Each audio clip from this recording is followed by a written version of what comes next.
and welcome back to Liz Sews. Today is day 3, the final day of our Simplicity 8436 sew along. We're just going to put the finishing touches on with the elastic and our bra will be finished. So let's get started. So unlike normal bras, or full band bras I should say, the ones I tend to do on my channel, where we put the underwire channeling on the cup side and then it ends up getting sewn over like this. The partial band bra works the opposite direction because of course you have no band on the bottom of the cup.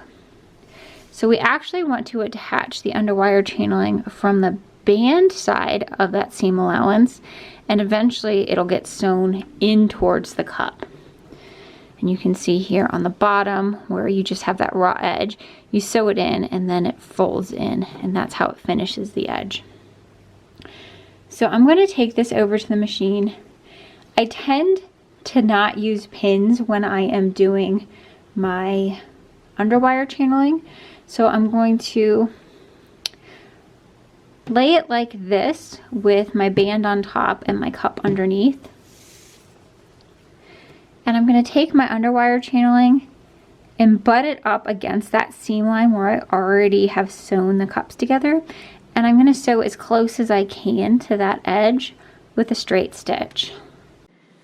So one thing I forgot to mention is that you don't want to start at the very end of attaching your underwire channeling. You actually want to give yourself an inch or two. So I want to line up the end of my channeling with the bra, but then I'm not going to start sewing and for another inch or inch and a half. That way you have room down the road to put in your picot elastic along the top of the band, and you're not going to sew over your channeling. So I just align things there, drop my presser foot. I like to move my needle over a couple of ticks just so I can center this under my pressing foot, but my needle is coming down a little bit further to the left.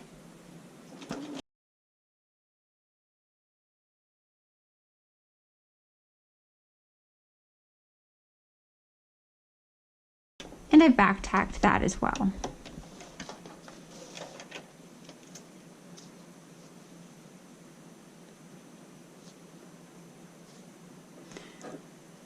Once I've sewn this in, then I like to cut it. That way I know I'm cutting it at an angle that's pleasing to the rest of the bra. And then the last thing I want to do for the underwire channeling is just finish off the end here with a couple of stitches, straight stitches back and forth, just to prevent the wire from being able to poke out.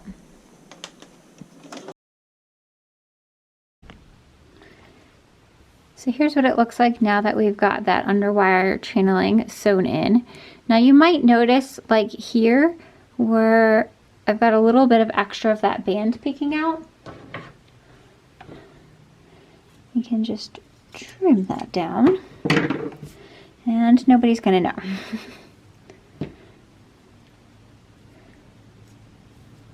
So channeling is gone in. I do have the two ends on the side left free, that way they're not going to get in the way. Actually what I'm going to do right now is just pin those out of the way to make doubly sure that they don't get caught in anything.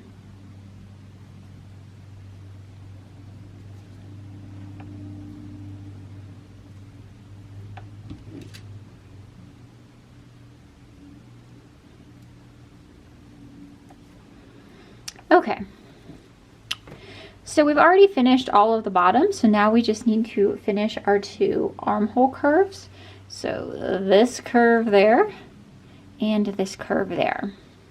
And for that we are again just going to use our picot elastic. Though this time we are going to use it like we typically do, which is to sew it to the front of the bra first and then flip it around to the inside so that you get the pretty picot edge. So let's set this up in the machine. Okay, so first things I want to do is I just want to make sure that I have the seam allowance of the cup facing the way I want it to. So because this is a partial band bra, I want my seam allowances facing towards the cup. That's going to be the only pin that I place in this, just to make sure that those are going the way I want. I'm going to set the bra up, the right side's facing up, and get my picot elastic. I've switched over to a different color purple just because I didn't quite have enough to do both sides. And I didn't have a great match in my stash, but this looked close enough to me. So I want to get the picot elastic with the fluffy side facing up. Here we go, fluffy side facing up. I want the straight side of the picot to my right and the picot side to my left. So I'm going to align the straight side of the elastic with that raw edge of the bra and put down my presser foot. Then I'm going to switch over to just the standard zigzag stitch. And I'm going to sew as close as I can to the bumpy picot edges. So I'm going to sew with no tension on it all the way up through the band. Once I get to the cup, I will put some tension on it.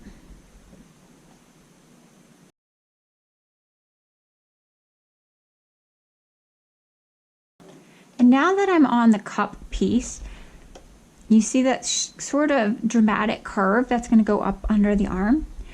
So we want to be able to put a little bit of tension on our elastic to help it form into that curve shape. So if I'm holding onto this, I might pull it maybe an inch at a time, just so that it's not on there one to one. Once you get past that curve, you can go back to sewing it one to one. So no tension, or you can just keep just a little bit, like this much. So you can see how putting a little bit of tension on the elastic there really helps to help it conform to that curve shape. So now we're going to turn it over to the wrong side.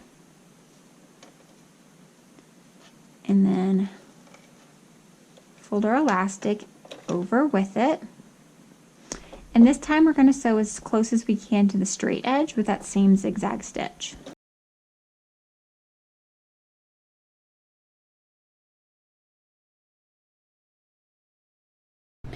So here's what that looks like from the inside. You can see this lilac elastic that goes along the arm edge there. And then from the right side, you just see a little bit of these picot bumps sticking out over the edge. So now that we have all of our bands elastic in top and bottom, we can finish up our channeling. So I'm just going to take out the pins. They're keeping our channeling out of the way. And we're going to sew the channeling. Remember, like I said, we want to cover up all of these raw seam allowances, so the channeling is actually going to fold into the cup, like so. So I'm going to sew this with a straight stitch as close as I can to this outer edge here, which would be on my right side. And when you get to the bottom of the cup where you have no band or anything like that, you just want to make sure you're getting a nice clean fold so that edge will look nice. So let's put it over the machine. It might become a little bit clearer. Okay, so I've got it into my machine and I want to sew as close as I can to the straight edge here using a straight stitch. So I just moved my needle over a couple of ticks. And the biggest part where I want to pay careful attention is just this bottom of this cup here, in between the bridge and the band. Because you want to make sure you get a nice clean fold there so that it looks nice in the finished bra. So I'm going to start and I will back tack this. I've gotten to the section here where I haven't attached it. I do just want to make sure that my left edge is lined up against my line of stitching, and then I can continue moving on.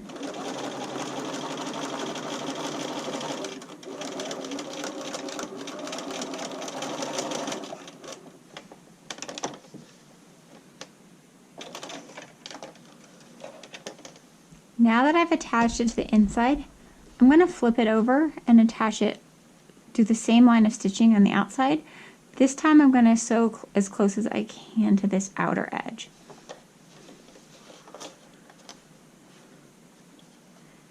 All my strings out of the way.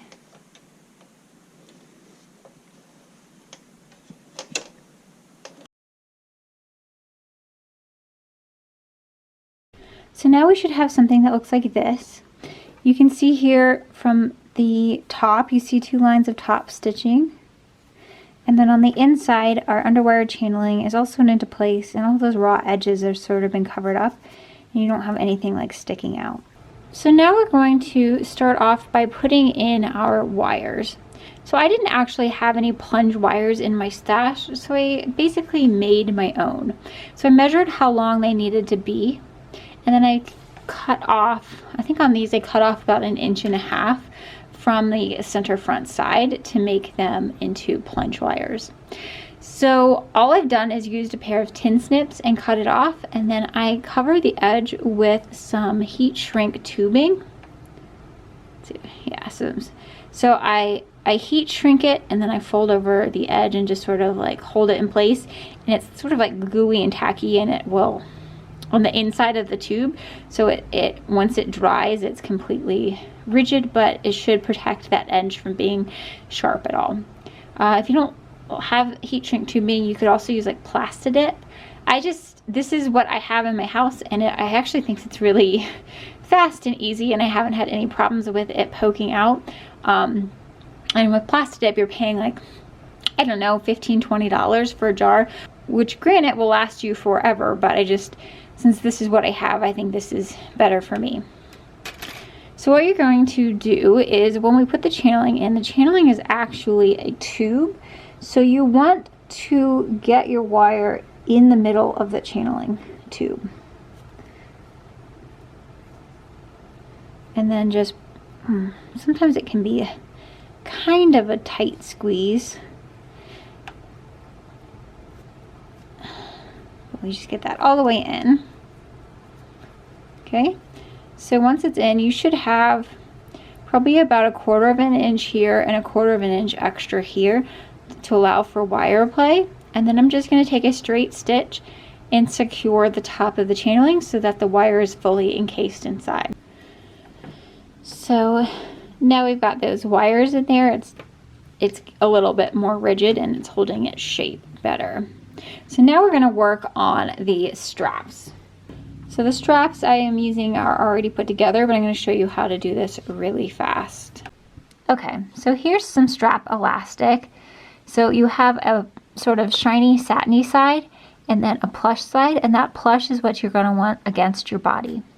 Now when I'm putting it through the slider, what I like to remember is that the plush side is what's going to touch that center bar.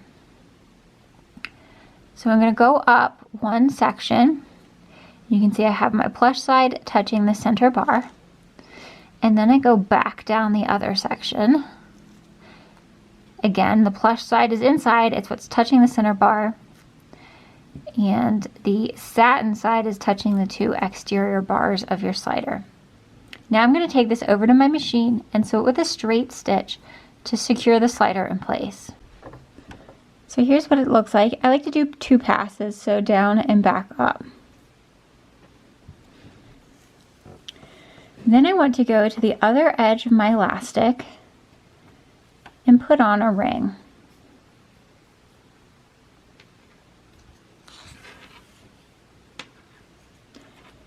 And then I take that free edge of the elastic and come back up to my slider. And just like we did before, we want to make sure that the plush side is close to that center bar of the slider.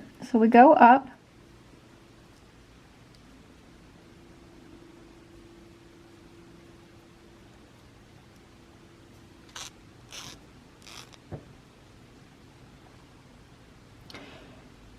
and then we come back down again on the other side of your slider.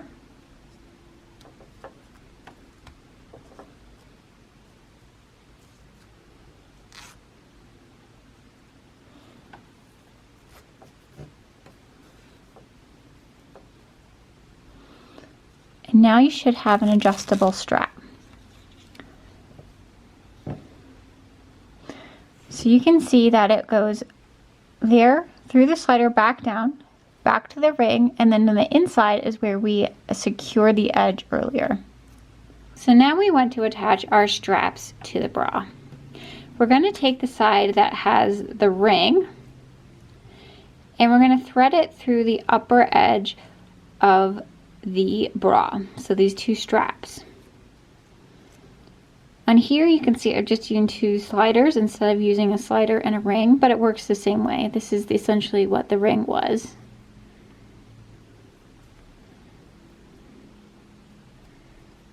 So you sort of have to finagle it in there and just push it.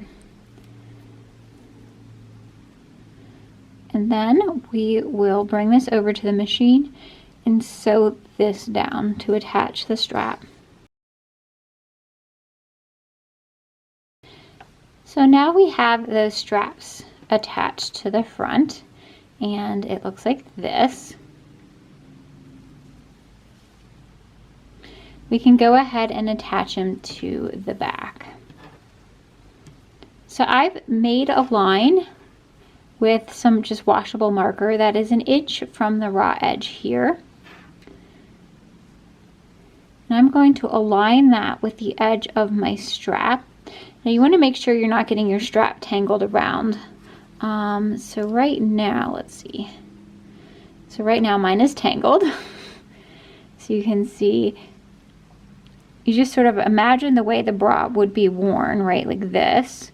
You want the strap to continue along so you have the satin side facing out all the way along. So now I know that my strap is not tangled. I can go ahead and secure it into place, and I'm going to put the edge of my strap against that line that I've drawn 1 inch in. And then I'm going to secure it with a zigzag stitch both along the top and the bottom.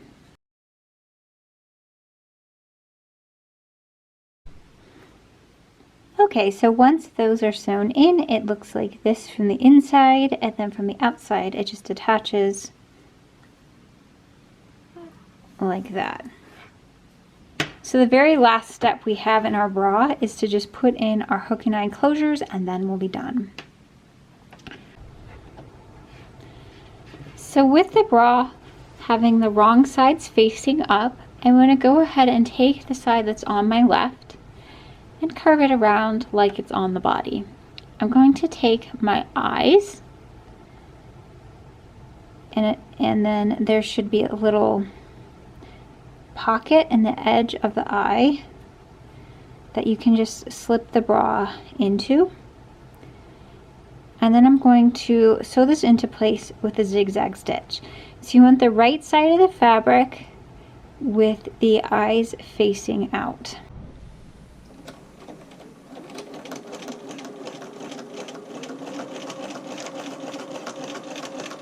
And so here's what it looks like once it's sewn on. You can see here that even though we put the strap over only by 1 inch, once you get that hooks and eyes in, those straps are actually going to be a fair amount of distance apart. So now we're going to go over to the eyes, the hooks. So the hooks, again, we have the bra laying with the wrong sides facing up. We curve it around like it's in the body, and then in this time we want the hooks facing away from the front of the bra.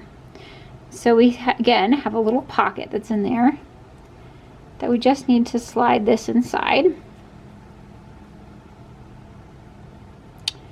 And then when I'm sewing this, I'm going to sew it from the inside of the bra. That way I can make sure I'm clearing all of these hooks. So I've got this other foot on. I've also moved my presser, or I've moved my needle over as far as I can go with a zigzag stitch.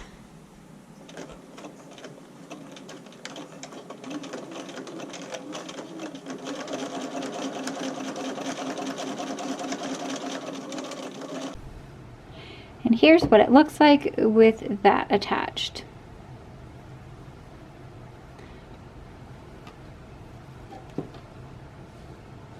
This concludes the final day of Simplicity 8436 Sew Along. I hope you guys have enjoyed this. And if you guys have made a bra using this tutorial, be sure to tag me on Instagram at Liz_sews so I can see what you've made. See you next time.